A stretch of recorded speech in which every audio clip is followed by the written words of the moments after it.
Hey guys, welcome to episode 5 of Graceful Parenting. I'm Reed Hillen, that's Josh Thames, and we have been talking about how we see the world and how we see parenting. In the last couple of episodes, we talked about our fear, what we do with our fear as parents, and then our need, and how we don't hang our need over our kids' heads.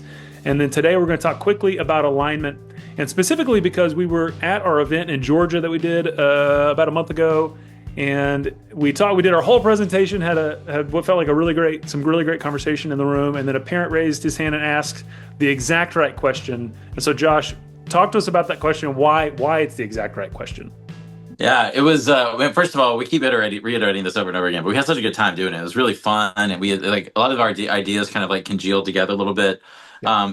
But what I think came down, this question came down to, what he asked was, so there are some non-negotiables, right?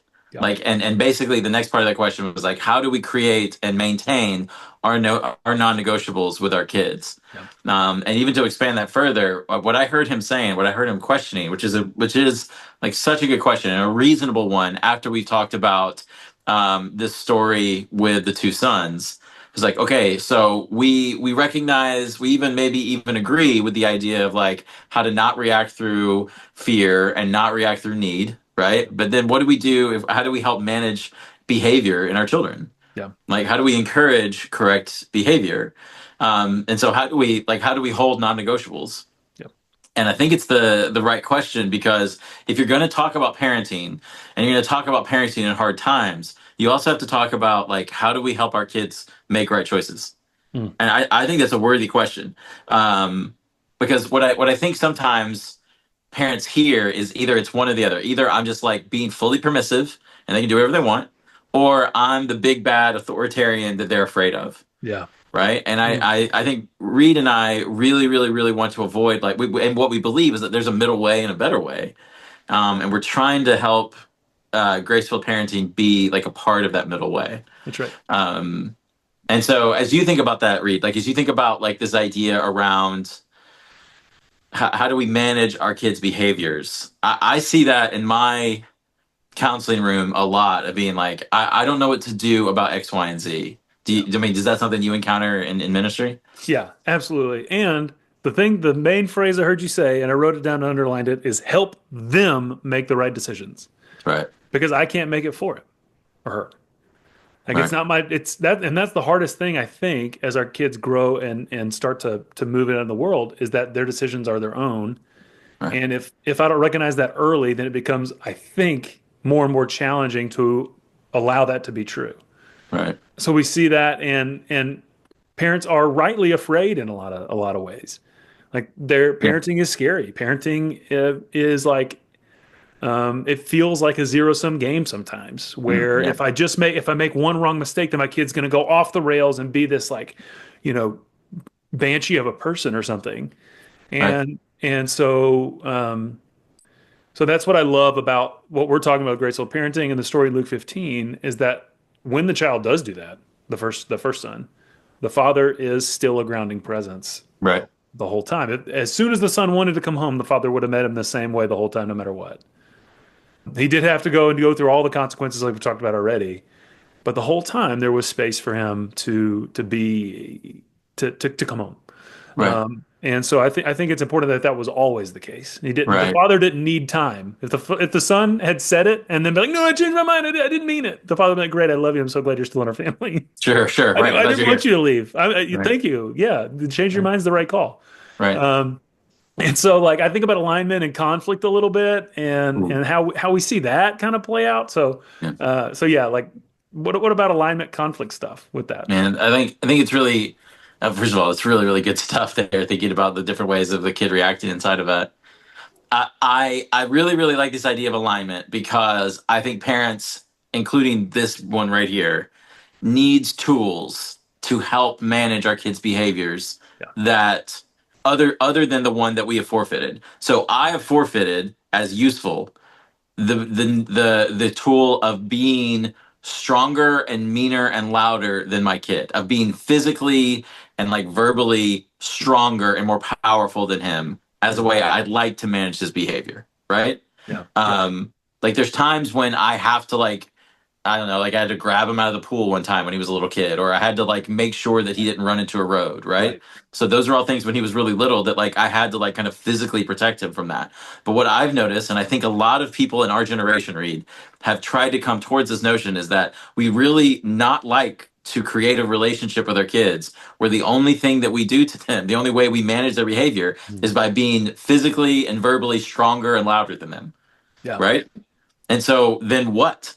Then what do we do? Yeah. Right. And like so the tool of alignment is one of the answers to that question. Mm. And here's where we pause and hesitate, because I think Reed, you and I talk about this a lot. Yeah. What we want to do is give an approach to parenting in a way to help you think of how to manage moments and really how to manage self Yeah. when our kids are really struggling, right? But what we really hesitate on, and we really try not to do, is say that we know all the values that you need to input inside of your kid and your family, because we don't. Like I'm not sitting here telling you this is what you should do or this is where your values lie. This is like I don't know those things. I think if anyone wanted to talk to us about it, we'd walk through some of the thoughts that we had and where Yeah. we come from. But I don't think we'd also say like we judge you without it. Does that how you approach this too? Absolutely. Yeah. Like, yeah, we're not here giving you the solution to your family issue, or issues. Hopefully there's, well, it'd be great to only have one. Right. But we are saying that we think that this way of seeing is helpful. Right. To say that I could be domineering and shout my kid down and physically overwhelm my child. At some point, though, that will change. Right. And in rapid succession, it will change, I think, in this house. Right. And so that doesn't really work in any way that is sustainable, or I don't think life giving, because when I do open my eyes to a long view, I don't want in 5, 10, 15 years for Henry to look back on me as somebody that was just dominating him to get my way or to make myself heard. I hope instead that we're able to hold room for him to process what's actually happening so that he is aware of his actual feelings and that he doesn't think that anger is the only feeling he's allowed to have. Right. Right. Yeah. Or that anger is the only way that really dad thinks about my actions. Like Right. either not enough anger or too much anger. Right. That's Like, right. Yeah. Well, because um, because he, yeah, because at that point he would have assumed that anger is the only feeling that I'm allowed to have, right. Right. and Right. so Yeah. therefore that's the only feeling he's allowed to have too, Right. or the only one that's worthy of showing, I guess. I think that what I want to, so what, here's what I think alignment can be. Yeah.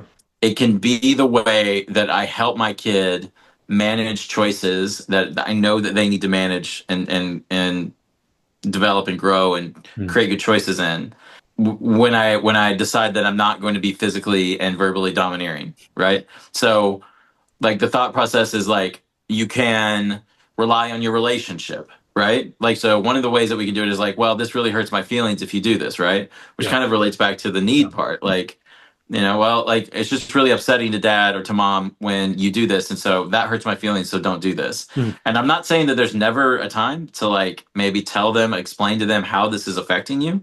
I think that can be useful, but I think if that's how we're managing their behavior, like what's going to happen like developmentally is they're just going to stop caring at some point, Yeah. right? And maybe they'll come back to care eventually, but when they're 15 years old and this hurts mom's feelings, but it helps me get into the group that I care about over here at school, Yeah. mom's feelings becomes second or third or 15th place, like Yeah. I mean that's Yeah. just what happens. Yeah. And so like when that doesn't work anymore, like what do we do? Yeah. And I think the answer is this. At least one of the answers is this. When we feel when we want to create boundaries for our kids, when we want them to make good choices, we create boundaries that are based on values that we have, Hmm. right?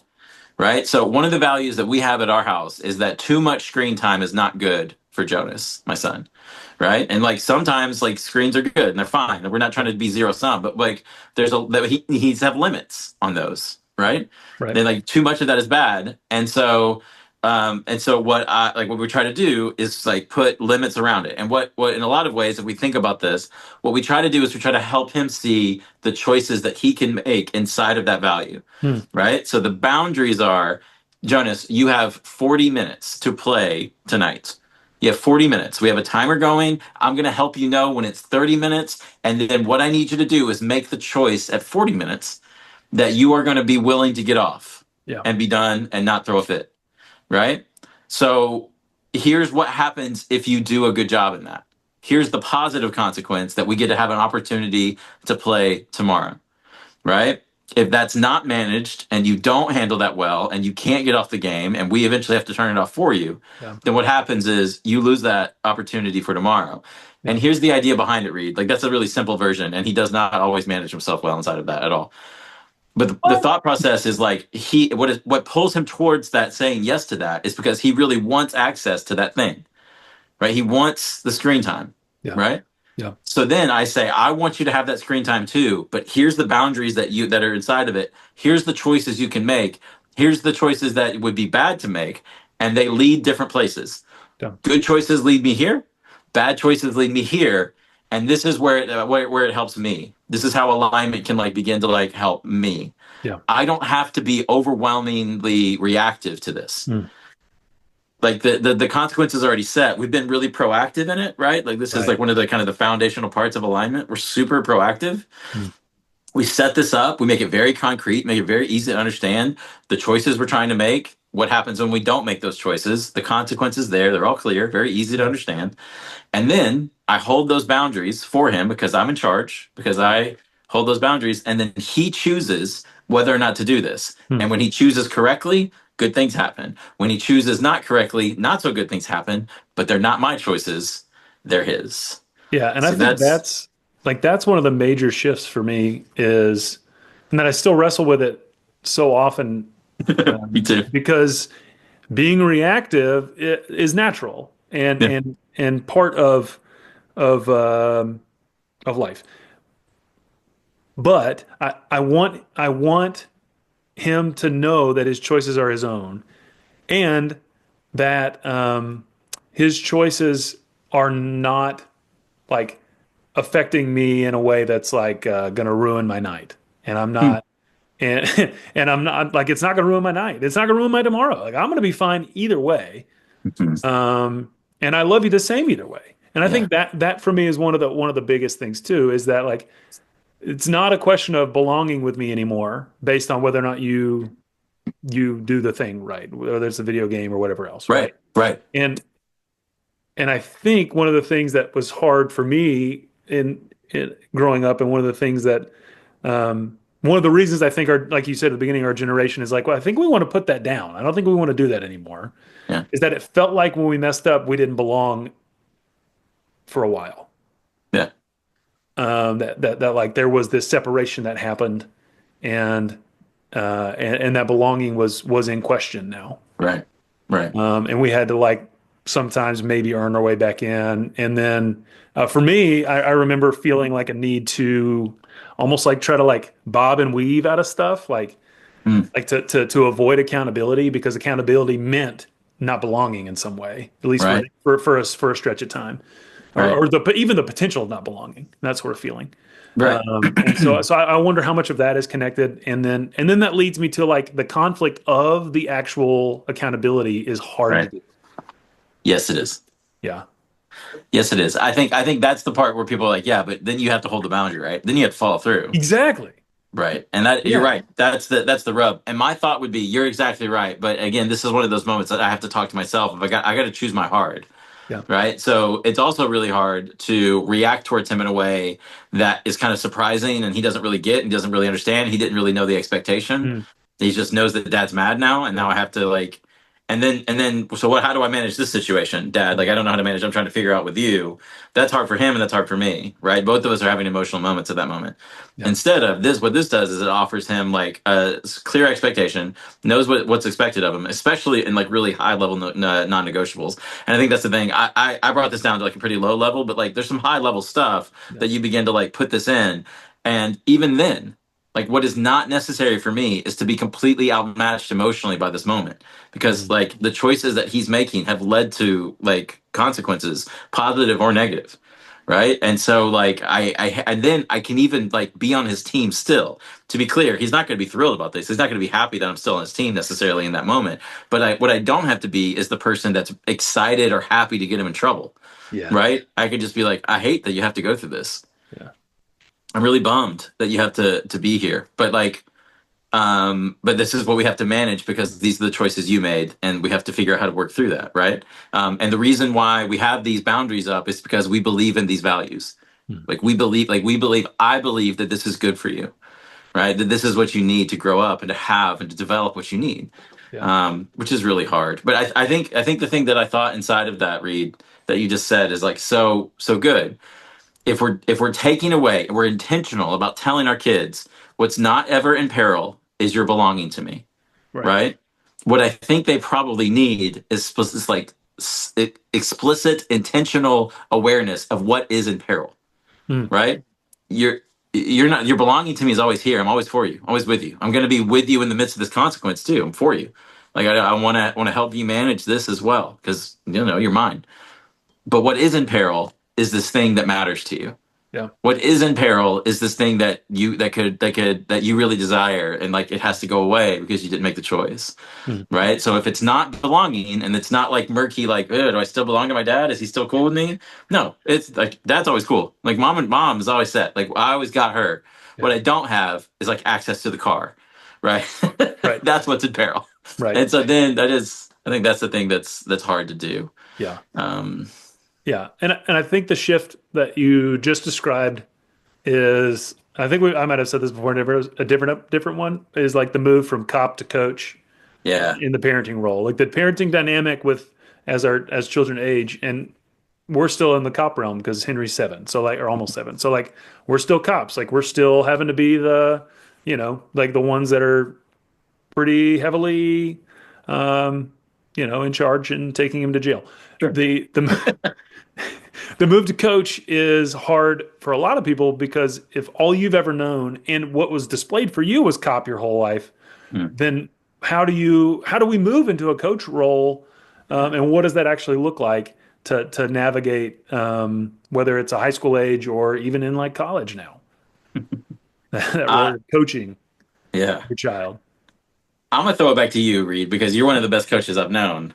I think I think you're right. I think what you're saying is really good because this is obviously going to look different. Like the alignment thought process Yeah, is going to look different at different ages, right? yeah, yeah, And we're going to have to approach it at different places, and like it's going to look different for different values too. Like it's going to look different for each yeah, person. But I think one of the things that's really difficult for parents is figuring out, okay, if I'm not going to be the one that is like domineering and overwhelming from a power standpoint, mm, I'm already in charge. So then how do I help him? How do I get on his team and show him that I actually am here for him and care while holding these boundaries? I think that's tough for people. yeah. And it's really hard. Like we both coached and taught for a long time, and so I think even in those roles, which is very different than parenting. Sure.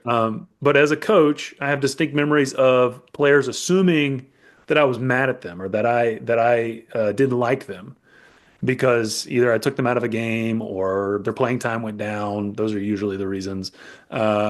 There's other ones too, but usually those two. But then when you bring them in and have the conflict where you tell them what you saw and just using like, hey, I noticed this happened, and then whether it's body language or you like pretty much yelled at a ref or whatever it is, like whatever the thing is, like that's actually just not part of the things that we've agreed upon as a team that we Right. hold to be true or important for us that display our way of functioning. And so I can't leave you out there on the floor if that's how you're if that's the reaction. And I respect, like it's an emotional game. Some people get emotional. I'm not telling you to have Sure. emotions, but I Sure. am saying that if that's what it looks like, then I'm gonna have to leave you on the bench for a little while, Right. because it's not fair to the rest of the team either, Right. because that's something I would be a liar if I didn't do that Right. sort of thing. And especially And like in this context that yeah, you're talking about, Reed, like it's not good for them. yeah, Like you doing that is something that like right, it doesn't help our team. It's not something we've agreed upon. And further, I don't think it's what you want to be and what you need to be yeah, as a young person developing and growing, right? Like yeah, that's not what we need. And so right, here's the other thing too that I would be interested in. I've been in some of these rooms with you at times actually. But like moments where you bring them in and you're showing them, oh, it's not anger. Yeah. It is me being in charge and it Right. is me holding you accountable, Yeah. but it's not anger. What it is saying to you that these are the choices that we're making and that you've agreed upon. And I honestly, I think the ones, I think that opportunity right there to say like it's not about anger, it's about growing, it's about developing, it's about accountability to these values that Yeah. we've agreed upon creates way more accountability, way more direction, way more thought processing, That's way right. more like maybe even trust Yeah. than the overreaction, yelling, ridiculing, that kind of thing That's that a right. lot of coaches do in that moment, Yeah. right? Yeah. And I think that was where we both worked. We've said this before. We worked with Ryan Roller. And one of the things that he did that I thought was so impactful was before the season, we went on a team retreat and we sat down and we came up with words that we wanted to be true about our team. And we had the team decide what those words were. Yeah, And then we even defined what it meant for us. Like we gave tangible examples of what these things mean, right? So right, like they came up, they one of the words was toughness, right? right, Because you need to be tough in the game of basketball. Like you're gonna have to dive on the floor, you have to take charges, you have to play hard, those sorts of things, right? And parenting is gonna look different, but I think that exercise is actually helpful yeah, at different ages and stages to say, hey, what are the words you want to define who you are right now? What do you want to be true about you? And what does that actually look like, right? Like, do you want to be somebody who is consistent? yeah, Do you want to be somebody who is kind and a good yeah, friend? Okay, well, what does yeah, it mean to be a good friend, right, right, right? Like, does that mean that you exclude other people from this friendship, right, right? Or is that something that's actually not a part of it?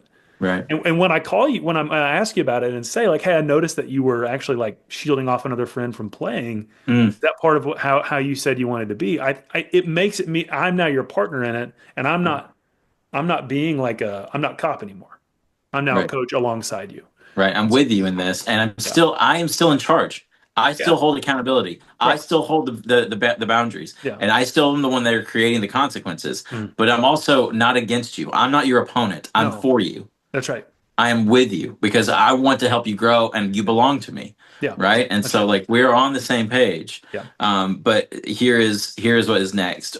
We have a I don't know if I told you this, Reed, but we have a big birthday coming up in March. Woo. And my man Joe is going to turn 10. We're talking double digits, Let's go. and he's fired up about it.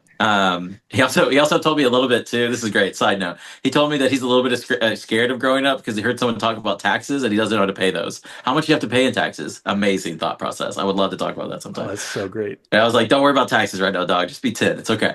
But he was excited about being double digits, and we are talking a lot about what it means to grow up. Right? Like, Yeah, what are we yeah, saying? What are we talking about? mm, And one of the things that we're trying to put in, one of the values that we're trying to do at my house is say the word considerate, right? And so what we're trying to build in, which Jonas does not have enough of right now, which I don't know if 9-year-olds do this at all, but Jonas has a really hard time understanding how his actions affect others. yeah, Right? Like not entirely. Like he understands in some ways, but what mm, we want him to understand is like the reason why we're asking you to be quiet is not because we believe in quiet, but because it's affecting other people, right? The reason why we are asking you to sit at the table is not just mm, because like that's a thing that we hold so, but it's because it helps us yeah, here. It helps the waiters get past and so, it's like yeah, considerate. yeah, And so when we think about that value, the point of this is not like me to punish him when he does it, he's not mm, considerate. The point of it is for me to tell him, this is what is important. yeah, Do these things. And I think what you're saying inside of there, man, you cannot be aligned with your kid if you're not proactive. yeah, I don't think you can do yeah, it. I think it's the only way to be able to say, hey, this is what we care about. These are the behaviors we want you to display. These are the positive consequences of you displaying those behaviors. And these are the negative consequences of you not. Right? I want you to hear that and see that. And I think that conversation, they can even have more input in that as they grow up. yeah, Right? yeah, Right? Even asking them, like, hey, what would you have me do? What do you think the boundaries should be if you don't follow this thing that's really important to our family? yeah, Right? What's a reasonable response in that? yeah, And they might not be aware enough to be able to tell you that, but like having them think through like what is a proportional response, I think is helpful for a 15-year-old. You know what I absolutely. mean? Yeah, yeah.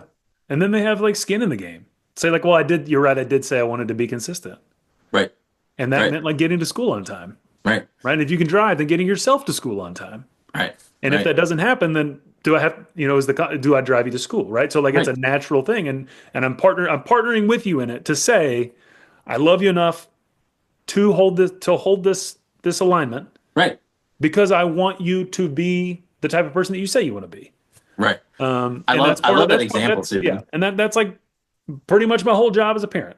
To help you Right. become Right. the type of person that you want to become That's right. as you get older and we have those bigger conversations. And so like even and I think we're going to talk through this kind of age and stage in the next few episodes, but like just that move of like how do we navigate this alignment in a way that is age appropriate, helpful, and also maybe with some tangible examples that we can give you coming your way.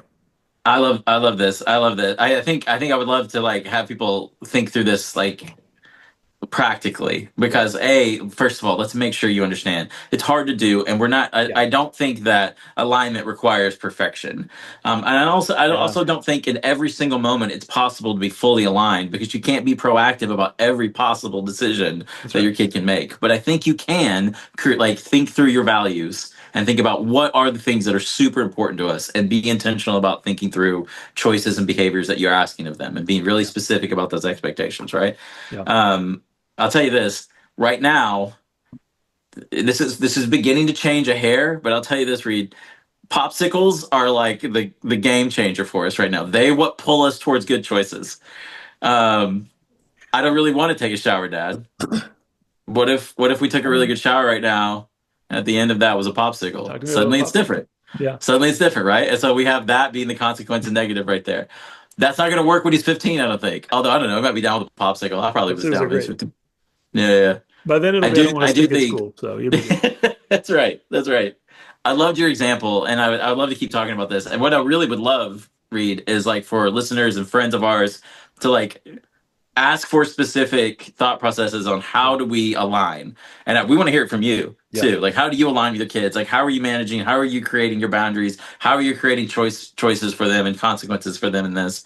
But like the one that you're talking about with the driving, it's so good because it's like I want you to get to school on time, and I want you to have the responsibility of it. Yeah. And when you don't, what I don't have to feel is overwhelmed with fury Mm. that you're not. What I can feel is like, okay, well, we're not ready for that. So let's build that in, right? With like, you need more than what you have right now. So let's build it in.